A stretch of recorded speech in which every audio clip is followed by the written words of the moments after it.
अस्सलाम वालेकुम, आप देख रहे हैं मुबशर लुकमान चैनल। मेरा नाम मुबशर लुकमान है और आप सुन ही रहे हैं 2 दिन से एक ड्रामा चल रहा है पाकिस्तान में, और वो है कि पाकिस्तान की 95% औरतें जाहिल हैं। क्या साहिल अदीम को यह बयान देना चाहिए था?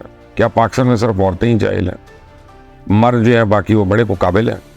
बहरहाल आप अहम ख़वातीन के नाम तो देखें ज़रा कि मरियम अलैहिस्सलाम है, हज़रत खदीजतुल कुबरा है, बीबी फातिमा है, शहज़ादी है जन्नत की, हज़रत आयशा सिद्दीक़ा है, हज़रत ज़ैनब है, रज़िया सुल्ताना है, राबिया बसरी है, नूर जहाँ है, फातिमा जना है, बेगम राना, लियाकत अली खान है, बेनज़ीर भुट्टो है, नुसरत भुट्टो है, कुलसूम नवाज़ है, मलाला यूसुफ़ज़ई है, चीफ मिनिस्टर पंजाब है, अम्मारा अतर CTO लाहौर है, हालिया नामज़द chief justice Lahore high court Aalia Neelum भी हैं। आपको सोच के बात करनी चाहिए।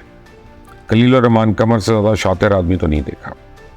उसको पता है कि हमारी कौम की ज़हनियत क्या है और इस हिसाब से उसने एक क्लिप पर ढेर सारी रेटिंग हासिल कर ली। मुझे तो लगता है ये चैनल ने पूरा प्लान किया हुआ था और मैं आपको बताता हूँ किस तरह से। इससे पहले 95% पाकिस्तानियों को ये पता नहीं था कि खलीलुर रहमान का कोई शो भी चल रहा है कि नहीं चल रहा। अब पता चल गया। ये अब तागूत का मसला ना साहिल अदीम का है ना खलीलुर रहमान कमर का। ये सारा मसला है TRPs का, रेटिंग्स का, रेटिंग्स लेने के लिए। मतलब शो की TRP के लिए कुछ भी हम कर गुजरेंगे, कुछ भी कर सकते हैं, किसी हद तक भी गिरा जा सकता है। और ये कौन गिरा सकता है? इस हद तक भी कि नौज़ुबिल्लाह जब कुरान मजीद के हवालों से बात की जाए तो कहा जाए कि मुझे सबूत दें, कुरान मजीद के हवाले ना दें। तौबा नौज़ुबिल्लाह। ये किस किस्म का शो चल रहा है? यानी अज़बा अब्दुल्ला साहिबा, ये जो खातून थी जिनसे उनकी मुंह मारी हुई, आपको पता है ये कौन है? ये उसी चैनल की, जिस चैनल पे आप ये प्रोग्राम देख रहे थे, उसी की कंटेंट राइटर है और जर्नलिस्ट है, जहां से कंट्रोवर्सी शुरू हुई। यानी अगर आपको मैं ये कहूं कि मुझे तो ये लग रहा है कि ये प्लान करके किया गया है रेटिंग लेने के लिए, तो शायद गलत नहीं होगा। मैं उस स्टेटमेंट को नहीं एंडोर्स कर रहा, कोई भी अक्लमंद आदमी उस स्टेटमेंट को एंडोर्स नहीं कर सकता, लेकिन मैं आपको बता रहा हूं ये ताने बाने कहां पर मिल रही है। साहिल अदीम की इस बात से मुझे बड़ा इख्तलाफ है, मैं उसको सपोर्ट नहीं कर रहा, लेकिन अगर पाकिस्तान की 95% औरतें जाहिल है तो मर्द कोई अपना आलिम फासिल है यहाँ पे, हमारे तो पढ़े लिखे भी जाहिल है। तो इस बहस में ना तो साहिल अदीम के पास अपनी बात मनवाने की कोई दलील थी, और उसने भी एक बेतुकी दलील दी कि तुमको तागूत के बारे में इल्म नहीं है तो जाहिल हो। जबकि इस हिसाब से तो पाकिस्तान के 98% मर्दों को भी नहीं पता कि तागूत के मायने क्या है। ना ही उस लड़की के पास ये साबित करने की दलील थी कि 95% औरतें जाहिल है या नहीं है। दोनों बस रेटिंग्स की बात हो रही थी, क्योंकि वो उसी चैनल की नौकरी करने वाली एक कंटेंट राइटर है, उसको आपने फ्रंट रो में बिठाया हुआ है। आप उससे सवाल करें, इसका मतलब आप समझ जाएं कि वो सवाल क्यों करवाया गया।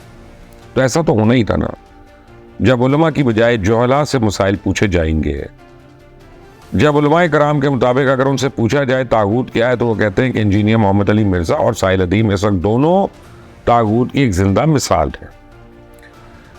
और ये सब एक मंसूबे के तहत हुआ था, और रेटिंग्स के लिए, पब्लिसिटी के लिए। और हमारी भोली वाली कौम ने उस लड़की को हकूक निस्वां का अलमबरदार समझ लिया, और कई लोगों ने उसको अपनी DPs पर लगा के उस लड़की की तस्वीर लगा दी। तो इससे तो साबित होता है कि आर्टिफिशियल इंटेलिजेंस के दौर में हम कॉपी पेस्ट इंटेलिजेंस में किस तरह जिंदा रह रहे हैं। कोई कुछ भी कह दे, कुछ भी लिख दे, हम बस कॉपी पेस्ट करके उसको मशहूर कर देंगे। इस्लाम में सबसे बड़ा गुनाह शिर्क है। आपको पता है इस्लाम में बहुत बड़ा गुनाह नमाज ना पढ़ना है, इबादत ना करना।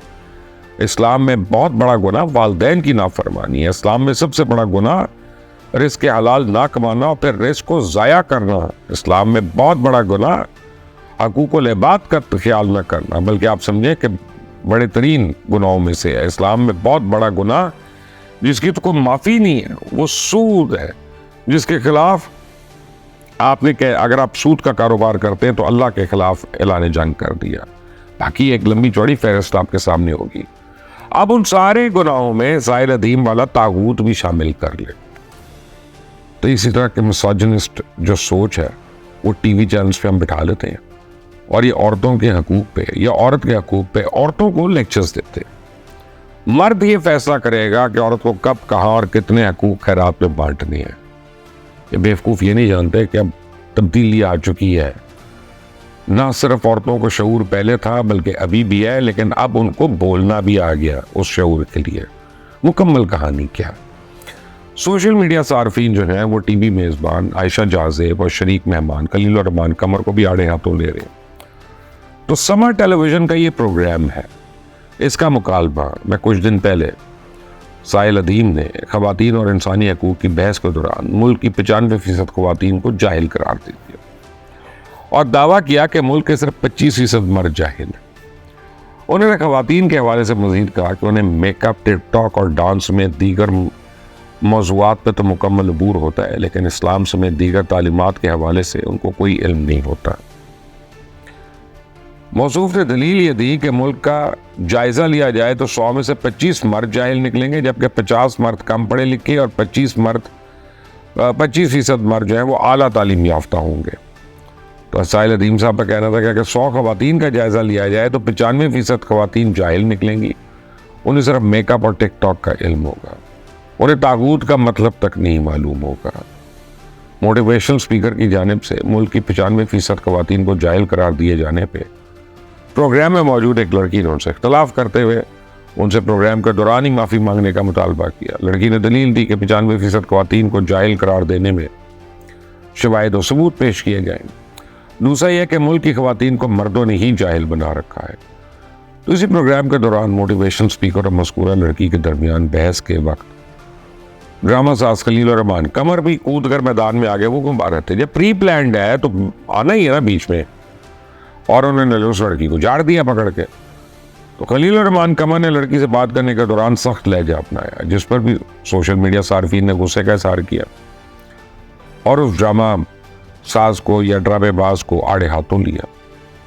टीवी प्रोग्राम में मजहबी तनाजुर में ख़वातीन और इंसानी हकूक़ समेत दीगर मामलात में बहस की जा रही थी। प्रोग्राम में साहिल अदीम और खलील रहमान कमर अपने दलाइल पेश कर रहे थे, जिसे मुतादिद अफराद ने इख्तलाफ भी किया। प्रोग्राम में मुल्क की 95% ख़वातीन को जाहिल करार दिए जाने और खलील रहमान कमर की जानिब से लड़की पर गुस्सा करने की वीडियोस वायरल होने के बाद सोशल मीडिया सार्फी ने न सिर्फ इस स्पीकर का बल्कि खलील रहमान कमर का बल्कि टेलीविज़न की जो होस्ट थी आयशा जहाज़ेब उनको भी आड़े हाथों लिया और उन पर मुतनाज़ा प्रोग्राम करने का इल्ज़ाम आयद किया। अब नाजरीन में बैठी लड़की अज़बा अब्दुल्ला, जिस लड़की ने वो सवाल किया, नाजरीन में बैठी हुई लड़की अज़बा अब्दुल्ला जो थी उसी चैनल की समर टेलीविज़न की एक जूनियर तज्ज़ियाकार और मवाद तख्लीक़कार के तौर पे काम करती है, यानी कंटेंट क्रिएटर के तौर पे काम करती है। वो शो में मेज़बान आयशा जहाज़ेब की बेटी ज़ोहा के साथ बैठी हुई थी। किसके साथ? आयशा जहाज़ेब की बेटी ज़ोहा के साथ। यहाँ अज़बा अब्दुल्ला ने अपने टिकटॉक स्क्रीनशॉट में बताया कि वो एक जूनियर तज्ज़ियाकार और मवाद तख्लीक़कार है। इसके अलावा उन्होंने दीगर न्यूज़ चैनल पर भी काम किया हुआ है। सोशल मीडिया सार्फिन अज़बा को आसानी से शोहरत हासिल करने के लिए और इनकी इस मनसूबा बंद स्टंट की को आड़े हाथों ले रहे हैं। लेकिन आपको मैं एक बात बताऊँ, मशहूर तो हो गया, लोगों ने तो आपको देख लिया है। वो जो ड्रामा क्वीन है उसका भी लोगों को पता चल गया, उसका एक शो चल रहा है समर टीवी पे, और समर टीवी की जो गिरती हुई साख है उसको शायद कहीं ना कहीं कोई सहारा मिला हो, मुझे नहीं पता। लेकिन अब क्या इमेज दे रहे हैं पाकिस्तान के बारे में? हम अपनी ख़वातीन को जाहिल कहेंगे? खुदा न खास्ता, मेरी माँ खातून है, मैं उससे ज़्यादा किसी की इज्जत नहीं कर सकता। मेरी बहनें, मेरी खालाएं, मेरी नानी, मेरी दादी, मेरी फूफियाँ, मेरी बेटी, मेरी अभी कमाल करते उनमें से एक भी जाहिल नहीं है। 95% कौन कह रहा है? एक भी नहीं है। तो प्लीज ऐसी स्टेटमेंट्स मत दिया करें। ये नहीं हो सकता कि अगर बाहर 95% लोग जाहिल हैं तो मेरे घर में या मेरे खानदान में तो 95% अक्लमंद नहीं, वही रेशो मेरे घर में भी होगा। तो प्लीज जरा सोच समझ कर बात किया करें। शो की रेटिंग्स बढ़ाने का तरीका है कि अपने कंटेंट को इम्प्रूव करें, ना कि आप मजहब के अंदर, आप अपना लोगों की जेंडर के अंदर, आप लोगों के किसी पेशे के अंदर, आप लोगों के हकूक के अंदर कोई ऐसा आप लुच तले कि आप समझें कि जनाब आपकी रेटिंग बढ़ गई, आपने बड़ा कमाल कर लिया, लोग बेवकूफ़ हैं, लड़ रहे और आप घर बैठ के सोटे लगा रही हैं। That's not on. सोचिएगा इस बात पे और मुझे कमेंट्स में अपनी राय ज़रूर दीजिएगा। अंटिल द नेक्स्ट टाइम, अल्लाह हाफिज़।